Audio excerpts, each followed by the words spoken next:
This week, our lectionary reading centers around a shared meal. Specifically, it centers around Jesus' multiplication of loaves and fish to feed a crowd of 5,000. This is the only Jesus story that appears 6 times across the 4 Gospels. Clearly, the event meant a lot to the early church, but I wonder if it might mean a lot to us this year. I know that there are any number of conversations or even debates to be had about what exactly happened with that crowd and that little boy's lunch 2,000 years ago. Did Jesus really break the laws of science as we know them and multiply those loaves and fish? Or was the actual miracle the opening of hearts and the channeling of generosity such that 5,000 people decided, as a result of their encounter with Jesus, to share their precious food with each other? We can't know. For my part, I'm fine with believing that Jesus did something supernatural that human beings can't explain. If the God who created the cosmos and resurrected the Christ caused the content of one child's lunchbox to become a feast for thousands, I can live with that. But what strikes me about the story is something slightly different than the miracle of the food itself. It's the miracle of gathering. As John describes the scene, Jesus crosses the Sea of Galilee and takes his disciples up a mountain. Immediately, he notices a large crowd following them, a crowd filled with hope, need, want, and hunger. Now, here's the interesting part. Jesus' first thought when he sees the throngs of people approaching is, how might we create conditions where they can remain together, where they can have their needs met in community? How can we gather them and help them to receive nourishment in relationship to one another? We know from the other gospel accounts that the disciples don't share this wavelength with Jesus. In Mark's version, they object to their teacher's desire and say, "This is a deserted place, and the hour is now very late. Send them away so that they may go into the surrounding country and villages and buy something for themselves to eat." In other words, the disciples' instinct is to scatter the people, to send them off to fend for themselves, to resist the work, the burden, and the responsibility of meeting their needs in community. Maybe, especially experiencing 2020, we are in an especially good position to appreciate Jesus' vision. We too have been scattered before.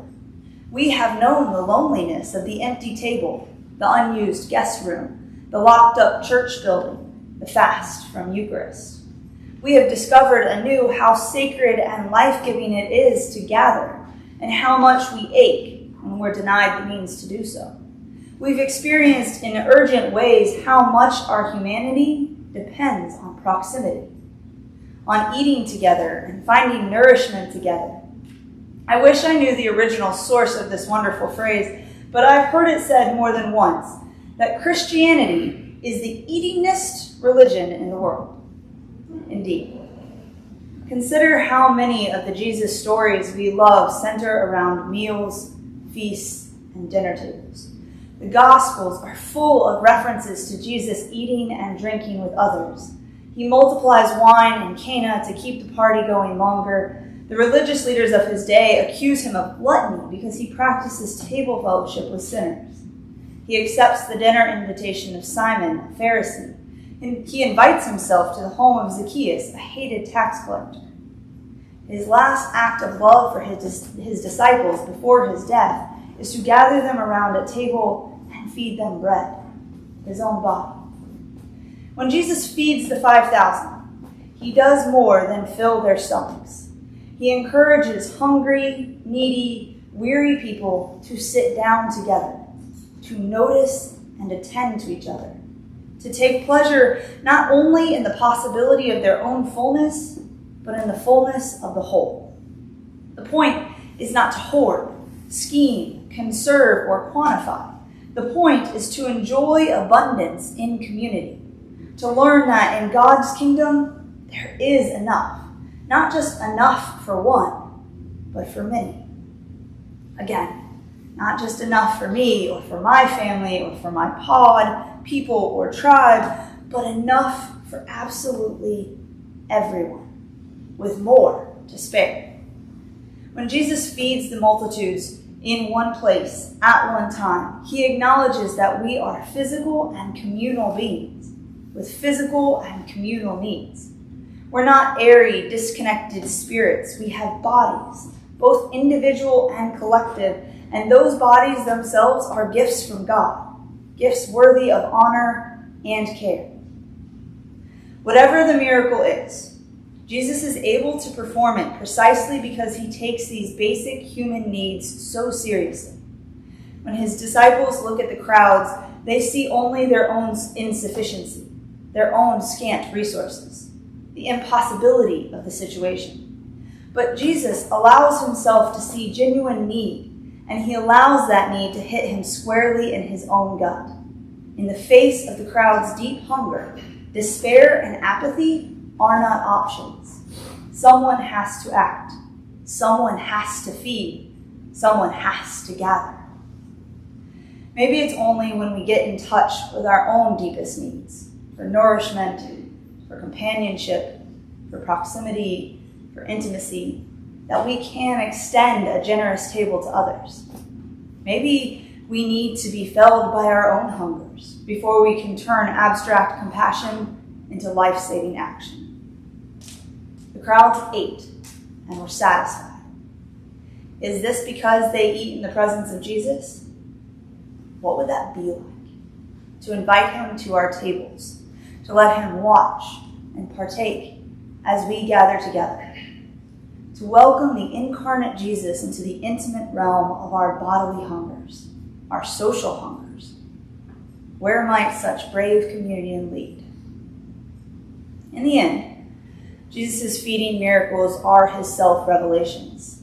He gives bread because he is bread. He makes possible the gathering of the body so that we might become his body, the church. May our gatherings honor his generous legacy. Announcements. After this lovely rain, our lawn will probably need to be mowed again. So there is a list of, or a sign-up sheet, sign-up on the board in the parish hall if you're able to help with the weekly mowings. I believe we have Bill to thank for a lot of the mowing lately, and those who have helped, we greatly appreciate it, but we do need that on a regular basis.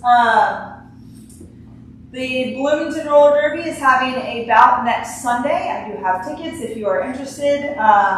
Sarah will be playing in it, and I will be coaching right after this. So,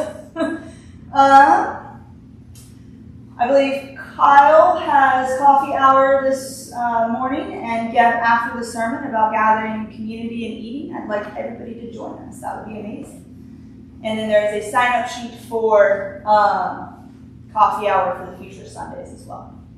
Any other announcements?